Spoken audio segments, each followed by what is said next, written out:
नमस्कार, मैं विजय सिंह परिवर्तन एजुकेशन हब के यूट्यूब चैनल पे एक बार फिर से आप सभी का स्वागत करता हूं। और जो हमारी परसेंटेज की सीरीज चल रही थी उसका आज थर्ड वीडियो है। इस वीडियो में हम लोग कुछ नए नए कॉन्सेप्ट सीखेंगे और कुछ प्रैक्टिस करेंगे जो क्वेश्चन पीछे लिखा हुआ भी है। इस तरीके की और भी कुछ क्वेश्चंस करवाएंगे और आपको आसान से आसान तरीके से समझाने की पूरी कोशिश करेंगे। तो चलिए शुरू करते हैं प्रैक्टिस। देखिए क्वेश्चन यहाँ पे दिया गया है कि किसी भिन्न के अंश में 25% की कमी तथा हर में 20% की वृद्धि करने पर नई भिन्न 1 प्राप्त होती है, तो मूल भिन्न क्या है? ध्यान से सुनो, भिन्न का मतलब होता है बेटा फ्रैक्शन।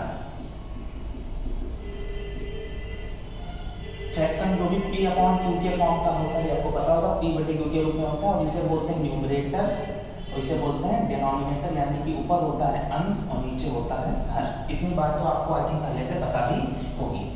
तो इसमें क्या बोला है कि अंश में 25% की कमी करती है। अब यहाँ पे देखो हम लोग क्या करेंगे, यहाँ पर 25% 1/4 के तरीके से नहीं लगाएंगे। यहाँ पर कोशिश हम लोग करेंगे कि इसको कितना आसानी से कर सके। देखिए हमारी जो अंश है इसमें 20% की कमी की है, तो मान लो अंश होगा x और हर हो गया y। थोड़ी देर इस तरीके से मानेंगे। इसमें 25% की कमी हो गई, तो 25% की अगर किसी में कमी हो जाएगी तो बचेगी 75%, तो ये बची होगी 75%। ठीक है, और हर में क्या है 20% की वृद्धि हो गई है, तो 20 की अगर वृद्धि होगी तो ये 100 से हो गई होगी 120। और इतना करने पर हमें कितनी मिल रही है? नहीं मिल रही है 1, तो इक्वल टू 1। अब इन दोनों में हमें वैल्यू निकालनी है x/y की, क्योंकि ये वाली हमारी ओरिजिनल जो पहले हमें हमारी जो फ्रैक्शन या नई भिन्न दी थी वो ये पहले वाली है। तो सिंपल सा है, इसको इधर भेज देंगे, इसको इधर भेज देंगे, तो x/y हो जाएगा 120/75। और इसको अगर हम लोग 15 से डिवाइड करें तो 15 5 जा 75 और 15 8 जा 120। तो हमारी जो मूल भिन्न होगी, जो ओरिजिनल थी, वो 5/8। ये हमारा आंसर हो गया। एक बार फिर से इसको थोड़ा आसानी से समझते। देखिए क्या करना था, अंश में इन्होंने बोला 25% बढ़ा दो, तो हमने सीधे अंश में 25% की कमी करनी है, तो सीधे 75 बचेगा। 100 - 25 75। और हर में 20% बढ़ाना है, तो 100 + 20 120 हो गया। इसको अगर आप यहीं पे कट करते तो ये हमारा आंसर आ जाता 5/8। और हमें बताना है x/y, तो 8 ऊपर चला जाएगा 5 नीचे, तो 8/5 आंसर हो जाएगा। और भी आसानी से हम लोग कर सकते हैं। एक दूसरा क्वेश्चन देखते हैं इसी तरीके से, इसी में कुछ ऐड कर रहे हैं। देखिए जैसे अगर हम करें कि अंश में यहाँ पर 20% की अब की बार वृद्धि कर दें, इंक्रीमेंट हो गया, और हर में 5% की कमी कर दें, तो हमें भिन्न मिलेगी 5/2। तो मूल भिन्न क्या है? ठीक है, तो देखते हैं इसमें मैं क्या करता हूं। फिर से वही x/y माना और ना भी माना तब भी हो जाएगा, x/y माना। अब की बात 20% की कमी करनी है अंश में, तो 20 कम हो जाएगा, तो ये बचेगा, ये बेटा आपका x लिखा, ये मल्टीप्लिकेशन का साइन है। 20% की कमी, तो ये बचेगा 80। और नीचे क्या करना है, 20% की वृद्धि हो गई, तो ये हो गया 120। और हर में 5% की कमी हो गई, यानी कि ये हो गया 95। और कितना हमें नई भिन्न मिल रही है? 5/2, तो बराबर 5/2। तो अब अगर इन दोनों को हम डिवाइड करें, तो अगर इसको 5 से डिवाइड करोगे तो 5 × 5 5 4 45 5 9 45। और ये हो गया अगर 5 से डिवाइड करोगे 5 × 10 2 + 20 5 हो जाए 25। अब क्या करना है, क्रॉस मल्टीप्लिकेशन, इसको इधर भेज दो, इसको इधर कर दो, तो x/y यहाँ से नहीं मिलेगा, 19 5 जा 95 और 24 2 जा 48। ये हमारी पहले वाली भिन्न होगी, जिसके अंश में 20% बढ़ाने पर और हर में 5% कम करने पर ये वाली भिन्न मिली। तो ये हमारा आंसर हो गया। आई थिंक आपको समझ भी आ गया होगा। एक नया क्वेश्चन और देखते हैं।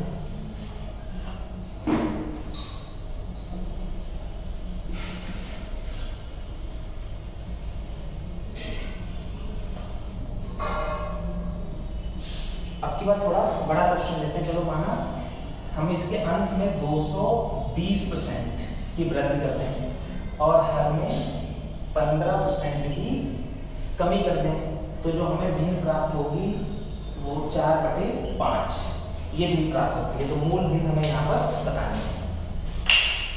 तो देखते क्या करना है, फिर से x/y 220% बढ़ रही है, तो 100 में जब आप 220% जोड़ोगे तो 20 हो जाएगा। और हर में 15% कम हो रहा है, सॉरी 15 नहीं, यहाँ पे 150%, हर में 150% कम हो रहा है, नहीं कमी 150% की कमी नहीं, हर में 150% की वृद्धि, यहाँ पर भी हर में भी 150% की वृद्धि होगी। यहाँ पे 220% बढ़ा तो 320 हो गया, और हर में 150 बढ़ेगा तो 250 हो जाएगा, और इससे जो हमें लिमिट मिलेगी वो 4/5 मिलेगी।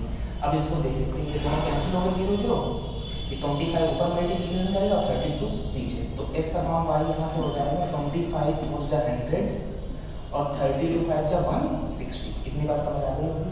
ये 0 से 0 कैंसिल हो गया, 2 5 जा और 2 8 जा 16, तो आंसर हमारा आ जाएगा 5/8। ये बहुत ही आसानी से क्वेश्चन आप इसी तरीके से सॉल्व कर सकते हैं, तो इसका आप स्क्रीनशॉट ले लीजिए और नेक्स्ट क्वेश्चन के लिए देखते हैं। नेक्स्ट टॉपिक देखते हैं, इसी टॉपिक की कुछ और नए टाइप के क्वेश्चंस हैं। जैसे नेक्स्ट क्वेश्चंस इस तरीके से आएंगे कि किसी भी चीज में पता चले कि आपसे उन्होंने R% उसमें वृद्धि कर दी, ठीक है, और उसके बाद में R% ही उसमें कमी कर दी। पहले जितने परसेंटेज बढ़ाया उतना ही परसेंट बाद में क्या कर दिया, कम कर दिया। तो ये करने से टोटल उस पर क्या डिफरेंस आएगा, यानी कि क्या प्रभाव पड़ेगा, क्या परिवर्तन होगा उसमें। तो हमें ध्यान रखना है, इसका एक सिंपल सा फॉर्मूला होता है कि अगर जितने परसेंट बढ़ाया जाए तो उतने परसेंट ही कम कर दिया जाए, तो टोटल हमेशा क्या होगी, पहली बात तो कमी होगी, परिवर्तन जो आएगा उसमें कमी ही होगी। और कैसे, कितनी कमी होगी, R अगर बढ़ रहा है R भी घट रहा है तो R² 100% इतने की हमेशा कमी आएगी, ठीक है। ध्यान से समझना कि जितने परसेंट बढ़ाया उतने परसेंट कम किया तो टोटल जो डिफरेंस आएगा वो R² 100%, इतना टोटल वहाँ पे डिफरेंस आएगा। जैसे क्वेश्चन देखते हैं बहुत आसान, कि किसी वस्तु की कीमत पता चले पहले 10% उन्होंने बढ़ा दी, ठीक है, और बाद में 10% क्या कर दिया, उसमें कमी कर दी। कोई वस्तु की उसमें 5% पहले 10% पहले वृद्धि कर दी और बाद में 10% की क्या कर दी, कमी कर दी, तो टोटल कितने परसेंट की वहाँ पे लॉस होगा या कितने परसेंट का टोटल वहाँ पे बेनिफिट होगा। तो देखते हैं वही परसेंटेज यहाँ पे, अगर R की वैल्यू देखो तो 10% है, तो टोटल क्या है यहाँ पे कमी आएगी, ये तो श्योर है हमेशा कमी आएगी। कितनी आती है, R²/100, तो R की वैल्यू है 10, तो 10²/100, यहाँ से अगर आप कंपेयर करो तो R की वैल्यू 10, तो 10²/100%, 10 का मतलब स्क्वायर हो गया 100 और नीचे भी 100, डिवाइड करोगे तो टोटल जो डिफरेंस आएगा वो 1% का आ जाएगा। इसे समझ लो 10% था, तो 10%, तो 10 यहाँ पे R की वैल्यू होगी 10, और इस वाले फॉर्मूले से देखो तो 10² अपॉन 100, तो 100/100 तो 1% का टोटल डिफरेंस आएगा। एक दूसरा क्वेश्चन देख लेते हैं। मान लो कि पहले उन्होंने 12% बढ़ाया और बाद में 12% पहले ऐड किया और बाद में 12% क्या कर दिया, कमी कर दी, ठीक है। थोड़ा शॉर्ट में क्वेश्चन क्या समझ, पहले 12% बढ़ाया फिर 12% कम कर दिया, तो टोटल क्या डिफरेंस आएगा, तो डिफरेंस हमेशा क्या, कमी ही आएगी। और कितनी कमी आएगी, R²/100, R की वैल्यू है 12, तो 12² 12 होता है 144 और अपॉन 100 डिवाइड करोगे तो इसमें जैसे डिवाइड करने का तरीका क्या है, इसमें अगर नीचे 2 जीरो हैं तो पॉइंट आपका 2 संख्याओं के बराबर जाएगा, है ना, तो 100 से अगर आप डिवाइड करोगे तो 1.44, यहाँ पे पीछे से यहाँ बात कर जाएगा, तो 1.44% की यहाँ पर क्या हो जाएगी, कमी हो जाएगी, ठीक है, समझ गए। अगला क्वेश्चन देखते हैं। इस अब की बात मान लीजिए हमने 25% की वृद्धि कर दी और 25% की वहां पर कमी कर दी, ठीक है, यानी कि 25% इंक्रीमेंट एंड 25% डिक्रीमेंट। तो यहाँ पर टोटल क्या उस पर डिफरेंस आएगा, तो डिफरेंस आपको पता है R²/100 के हिसाब से, तो 25²/100। अब आपको कुछ यहाँ पे स्क्वायर याद होने जरूरी है, जैसे R² 25², तो 25 का स्क्वायर होता है 625/100 और 100 से जब डिवाइड करोगे तो यहाँ पर डिनोमिनेटर में 2 जीरो है, तो यहाँ पे 2 डिजिट्स के बाद पॉइंट लगेगा, यानी कि आंसर आपका आएगा 6.25%, इतने परसेंट की कमी आ जाएगी। अगर आप इसको बहुत ही अलग तरीके से भी समझना चाहें, जैसे देखिए एक सिंपल सा, जैसे हमने 10% वाला करवाया था कि मान लो कोई वस्तु आपकी 100 रुपये की है और आपने उसको 10% बढ़ाया तो 110 हो जाएगा, ठीक है। अब आपने क्या किया, यहाँ पे 10% आपने बढ़ाया है, अगली बार आपने 10% घटाया, तो 10% जब आप घटाओगे तो इसका 10%, जैसे 100 का 10% होता है 10, वैसे ही 110 का 10% होगा 11, तो इसमें से 11 घटाओगे तो कितना बचेगा? 99 बचेगा। पहले हमारा 100 था, अब कितना बचा? 99। तो यहाँ पे कितने का डिफरेंस है? 1% का ही तो डिफरेंस है। जैसे अभी पिछले क्वेश्चन में 1% आ सकता है, ऐसे अगर इसमें भी करना चाहोगे तो इसमें भी 6.25% का डिफरेंस आ जाएगा। एक और क्वेश्चन देख लेते हैं कि मान लो की बार हमने 40% बढ़ा दिया और 40% फिर क्या कर देंगे? घटाएंगे, ये प्लस किया और ना ही परसेंट हमने क्या कर दिया? माइनस कर दिया। तो यहाँ पर क्या हो जाएगा? 40 स्क्वायर अपॉन 100। अब 40 का स्क्वायर कैसे करोगे? तो 40 इंटू 40 यानी कि 1600 अपॉन 100 और जिसे कैंसिल कर दोगे तो आएगा 16%। इतने परसेंट की टोटल कमी आ जाएगी। ठीक है, अब कुछ और आगे देखते हैं क्वेश्चंस जो इसी तरीके के हैं। कुछ उनमें अब की बार क्या होगा, नेक्स्ट क्वेश्चंस में जितना बढ़ेगा उतना नहीं घटेगा, कुछ ज्यादा भी घट सकता है या कुछ कम भी घट सकता है। देखना जरा कैसे। मान लो किसी वस्तु में हमने पहले 1% बढ़ाया, ठीक है, 1% की वृद्धि की और फिर 20% की वृद्धि की दूसरी बार में, तो टोटल वृद्धि कितनी हो गई? टोटल यहाँ पर कितनी वृद्धि हो जाएगी? तो a plus b plus a b upon 100 total percent, इतने परसेंट की वहां पर वृद्धि होगी। ठीक है, ध्यान से समझना। अगर 1% पहले बढ़ाया एक बार में, दूसरी बार में फिर 20% बढ़ाया तो टोटल कितना वहां पर वृद्धि होगी? तो a plus b plus a b upon 100। इसे बोलते हैं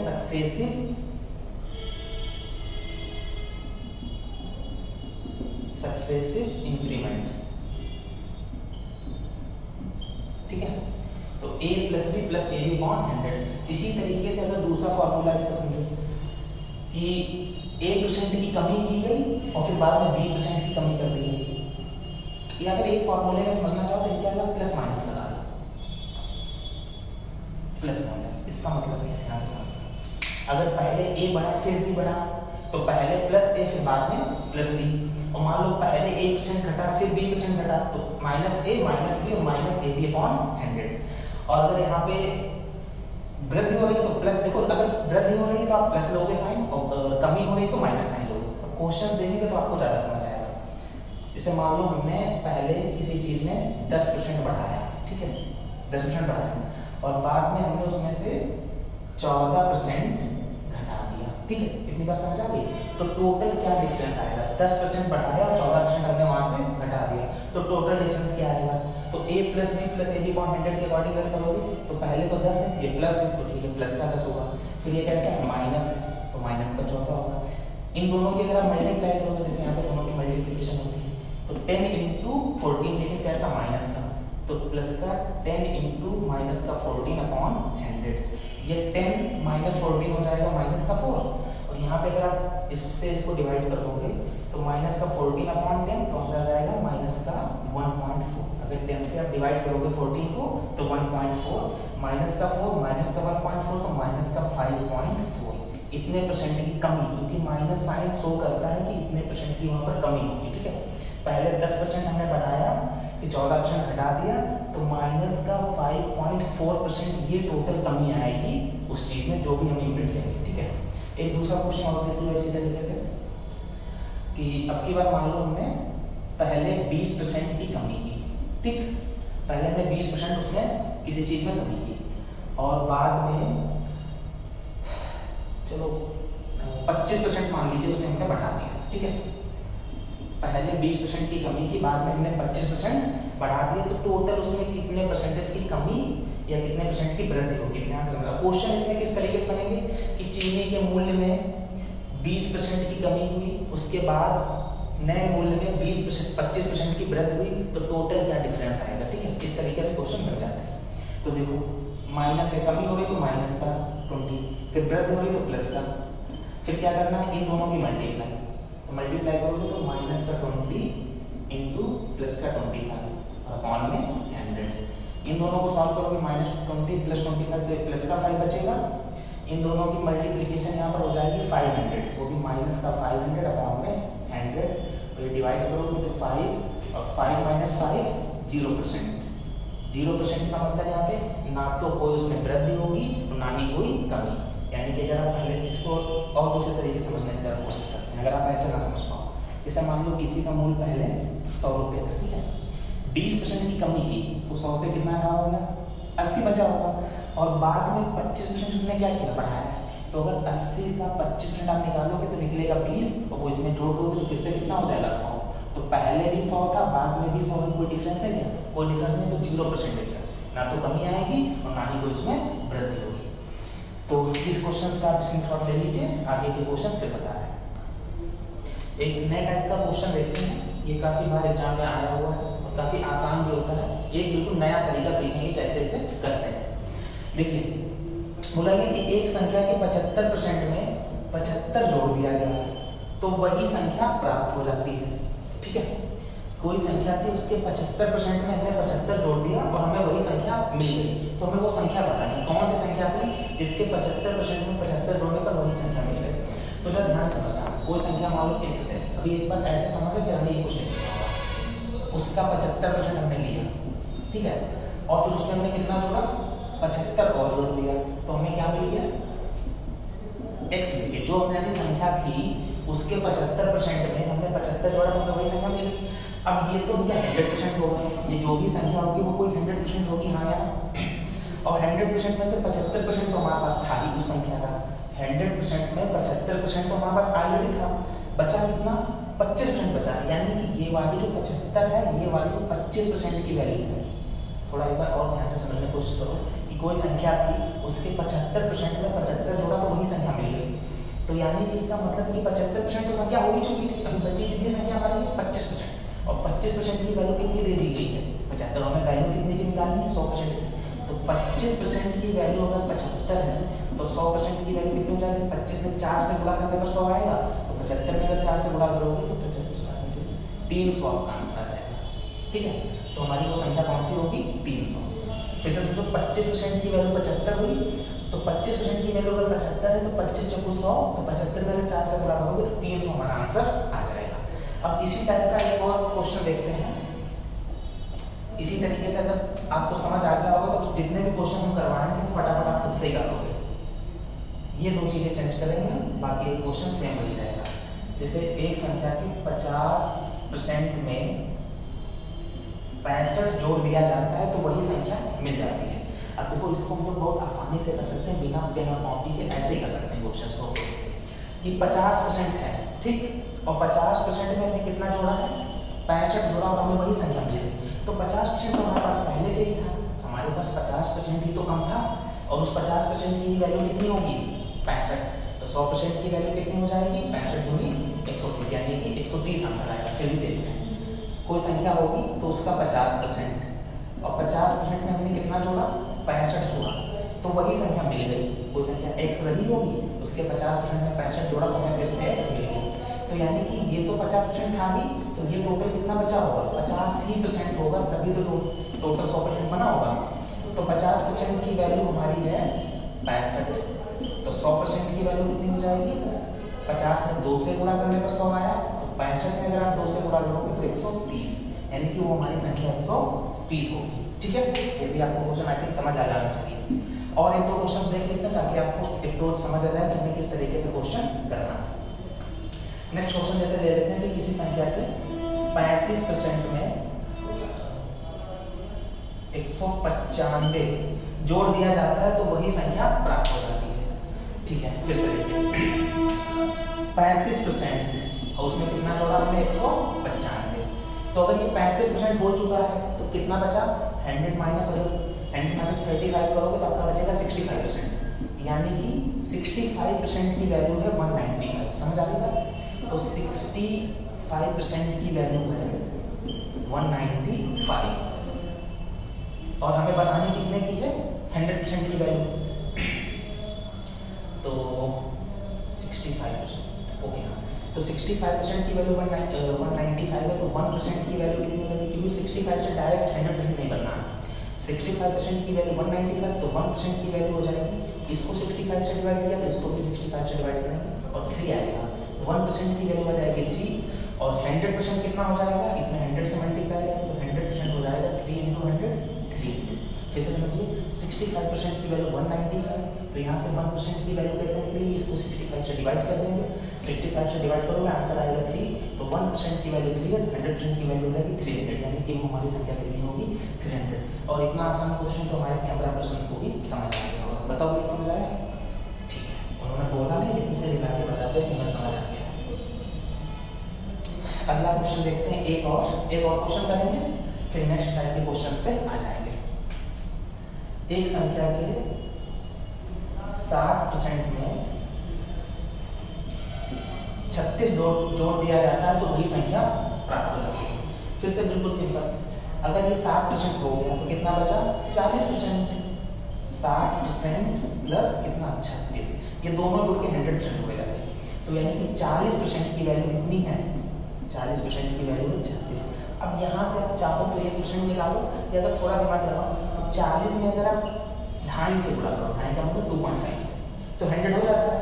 तो ऐसे ही इसमें भी 2.5 से मल्टीप्लाई कर दो, तो इसमें अगर 2.5 से मल्टीप्लाई करोगे तो आपका 90 आ जाएगा। थोड़ा सा टफ पड़ेगा है नीचे, वही सिंपल तरीके बात करते हैं।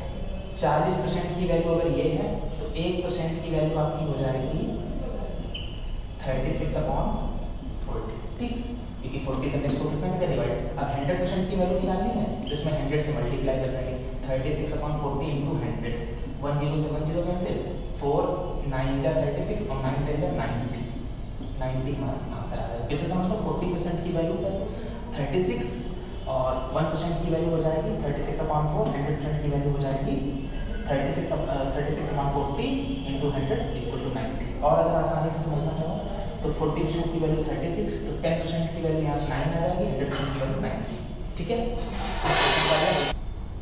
देखते हैं एक और क्वेश्चन और इसी टाइप के 1-2 क्वेश्चन और करेंगे, फिर लास्ट में एक क्वेश्चन आपको होमवर्क के लिए देंगे और जिसको भी समझ आ गया वो उसको कमेंट बॉक्स में आंसर डालेगा। एक संख्या का 4/5 उसी संख्या के 65% से 21 ज्यादा है तो वह संख्या ज्ञात करो। अब यहाँ पे 4/5 दिया गया, तो अगर आपको ध्यान हो 4/5 इसको अगर हम परसेंटेज में कन्वर्ट करें तो सीधे 100 से मल्टीप्लाई करो, ये हो गया 20, 25, 4 जा 80, ये 80% है। 4/5 का मतलब क्या होगा 80%, 80% उसी संख्या के 65% से कितना ज्यादा है 21, तो 80% उसी संख्या के 65% से कितना ज्यादा है 21, तो इसमें कितने का डिफरेंस है, इसमें डिफरेंस है 15% और यहाँ पर डिफरेंस कितना दे दिया गया है 21, यानी कि 15% की वैल्यू हो गई 21, ठीक है। जैसे एक बार समझो 4/5 का मतलब होता है 80% और 65% से कितना ज्यादा है वो 21, तो 80% 65% से यहाँ पे कितना ज्यादा है 15%, तो 15% की वैल्यू दी गई है 21, तो यहाँ से अगर हम इसको 3 से डिवाइड करें तो 3 5 जा 15 और 3 7 जा 20, तो 5% की वैल्यू आ गई 7 और 5 में अगर 20 से मल्टीप्लाई करें तो 100% और 7 में अगर 20 से मल्टीप्लाई करें तो 140, तो हमारी जो संख्या होगी वो कितनी आ जाएगी 140। फिर से समझो 15% की वैल्यू 21, इसको हमने 3 से डिवाइड किया, 3 5 जा 15, 3 7 जा 21, तो 5% की वैल्यू आ गई 7, 5 में 20 से मल्टीप्लाई करने पर 100 बन जाएगा, 7 में 20 से मल्टीप्लाई करने पर 140 बन जाएगा। ये बहुत जल्दी आपसे हो जाएगा, अगर आपको थोड़ी बहुत भी कैलकुलेशन आती है तो इतना करने की कोई टाइम नहीं, वो जल्दी आपसे क्वेश्चन लग जाएगा। देखते हैं दूसरा टाइप का क्वेश्चन, इसी में क्वेश्चन ऐड कर देते हैं।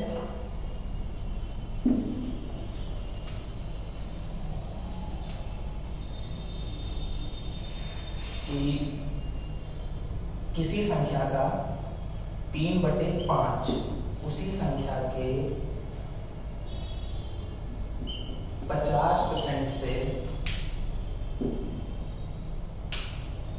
23 ज्यादा है तो वो संख्या बतानी है, ठीक है। किसी संख्या का 3/5 उसी संख्या के 50% से 23 ज्यादा है तो वो संख्या बताओ।